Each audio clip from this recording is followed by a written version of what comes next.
다양하고 변화무쌍한 대입 정보를 한 발 빠르게 알려드리는 입시 톡톡 시간. 여러분의 길잡이 김기준 기자입니다. 올해 수능의 가장 큰 변화는 영어 절대평가 도입입니다. 이에 따라 수능 최저 기준에 변화가 있을 것으로 예상되는데요. 오늘 입시 톡톡 시간엔 영어 절대평가 도입에 따른 수능 최저 기준은 어떻게 바뀔지, 그리고 이와 함께 절대평가로 바뀌는 영어 영역의 대비법에 대해 살펴보겠습니다. 입시 톡톡 첫 번째로 절대평가로 바뀌는 수능 영어 영역의 출제 경향부터 자세히 살펴보겠습니다. 2018학년도 수능 영어 절대평가는 기존 상대평가 방식으로 진행된 수능 영어 영역과 마찬가지로 간접 말하기를 포함한 듣기평가와 간접 쓰기를 포함한 읽기평가로 구성됩니다. 문항 수와 배점, 시험 시간, 문항 유형 역시 기존과 동일한데요.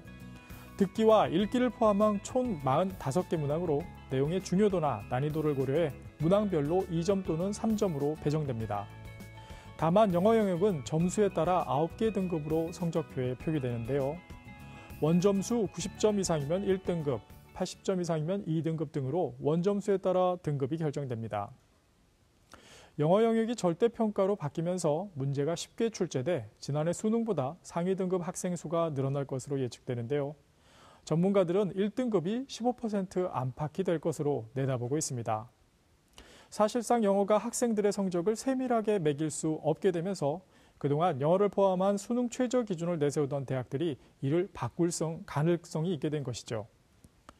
그렇다면 올해 주요 대학들의 영어 영역 수능 최저 기준은 어떻게 될까요?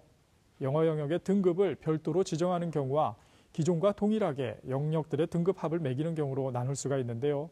주요 대학의 영어 영역 반영 방법을 화면으로 살펴보겠습니다. 영어의 등급을 별도로 지정하는 대표적인 대학은 연세대와 성균관대입니다.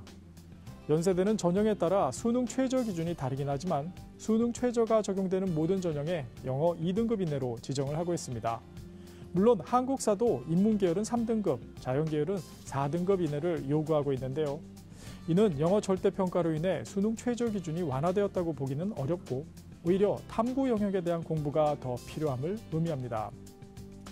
그런가 하면 기존과 동일하게 등급의 합을 활용하는 대학들도 있는데요.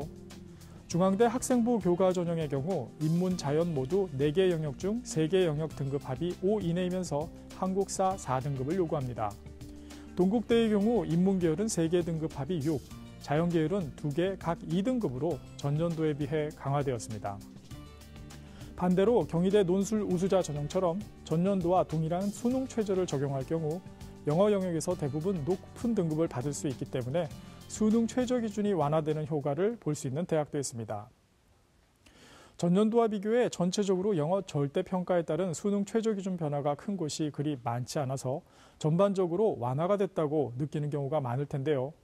동일 대학에서도 전형에 따라 수능 최저 기준을 적용하는 방법이 제각각이어서 영어 절대평가 때문에 수능 최저가 강화됐다 혹은 완화됐다고 단정짓기가 어렵습니다.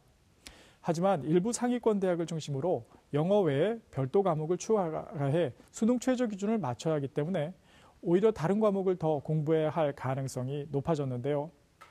수능 모의평가 등을 통해 자신의 영어 실력을 냉정하게 평가하고 희망대학의 전형 계획을 미리 파악해 전략을 세우는 것이 중요합니다.